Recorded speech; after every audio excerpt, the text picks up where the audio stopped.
ভাই একটু দাঁড়াও তো। কি হয়েছে বলো।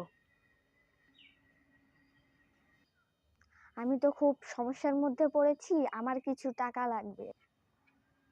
তুমি কি আমাকে টাকা ধার দিতে পারবে? না, তবে একটা শর্তে দিতে পারি, আমাকে সুদ দিতে হবে। অনেক ভাই, তুমি সুদ খাও?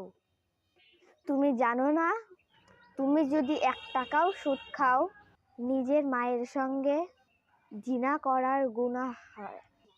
তাই নাকি? আমি তো জানতাম না, আমি তো অনেক টাকা সুদ খেয়েছি।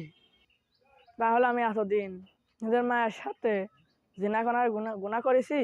হায় আফসোস, আজকের পরে আমি আর সুদ খাবো না।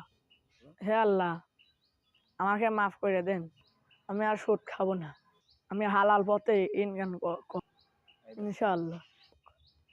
আল্লাহ তাআলা তোমাকে কবুল করুক, আমিন।